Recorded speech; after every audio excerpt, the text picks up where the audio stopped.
Selamat datang dalam ulasan mendalam aksi lingkungan.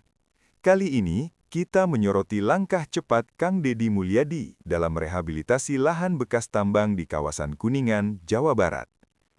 Dalam video ini, kita tidak hanya melihat hamparan tanah yang rusak, tetapi sebuah harapan baru yang mulai tumbuh kembali. Area yang menjadi fokus utama saat ini mencakup lahan seluas 12 hektar. Jika kita melihat visualnya, lahan ini dulunya adalah perbukitan hijau yang kemudian dikeruk habis untuk diambil pasir dan batunya. Kini, pemandangan gersang itu mulai berubah secara bertahap. Lubang-lubang tanam mulai digali secara masif, dan ratusan bibit pohon mulai didatangkan untuk menutup luka di permukaan bumi tersebut.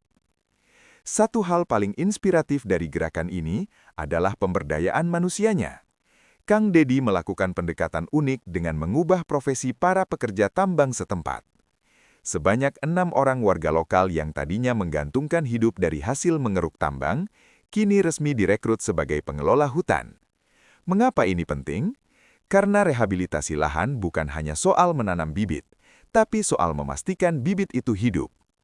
Para pekerja ini diberikan upah harian yang layak agar mereka fokus merawat, memupuk, dan menjaga pohon-pohon tersebut. Kang Deddy menegaskan bahwa gaji mereka akan sangat bergantung pada seberapa baik pertumbuhan pohon yang mereka urus. Ini adalah pola manajemen lingkungan yang sangat praktis dan berdampak langsung pada ekonomi warga sekitar. Di tengah video, kita juga diperlihatkan dialog emosional dengan salah satu pemilik lahan, yaitu Ibu Arsimah, seorang guru SD. Terungkap sebuah fakta pahit bahwa banyak pemilik lahan di sana sebenarnya menjadi korban janji manis para pengusaha tambang. Awalnya, perjanjiannya hanyalah pengupasan tanah untuk meratakan lahan agar bisa ditanami kembali secara produktif. Namun kenyataannya, lahan tersebut justru dikeruk sangat dalam hingga menyerupai kawah, tanpa mengikuti prosedur reklamasi yang benar.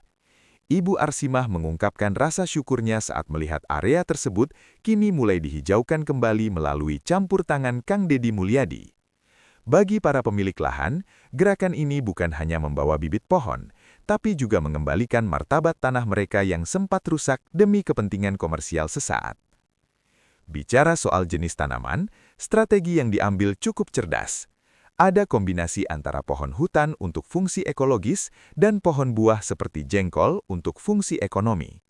Pohon jengkol dipilih karena pertumbuhannya yang relatif cepat, di mana sekitar 2-3 tahun sudah bisa memberikan hasil panen bagi warga.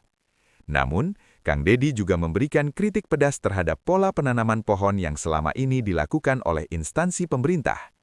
Ia menyinggung banyaknya proyek penghijauan birokrasi yang seringkali hanya sekedar seremoni. Tanam, foto, lalu ditinggal hingga mati tanpa perawatan. Ia memerintahkan agar sistem penanaman di sini menggunakan standar yang ketat, termasuk penggunaan bambu penyangga yang benar dan penggalian lubang yang cukup dalam agar akar bisa menyerap air dengan maksimal. Rencana besar ini tidak berhenti di 12 hektar saja. Target jangka panjangnya adalah menghijaukan kembali hingga 1.000 hektar di sekitar Taman Nasional Gunung Ciremai. Ini adalah pesan kuat bagi kita semua, bahwa kerusakan alam akibat tambang bukanlah akhir dari segalanya jika ada kemauan kuat untuk memperbaikinya secara kolektif dan nyata. Dari pekerja tambang menjadi pengelola hutan, dari lahan tandus menjadi paru-paru hijau. Itulah rangkuman dari pergerakan cepat Kang Deddy Mulyadi hari ini. Mari kita kawal terus proses ini sampai pohon-pohon itu menjulang tinggi dan memberikan manfaat bagi generasi mendatang.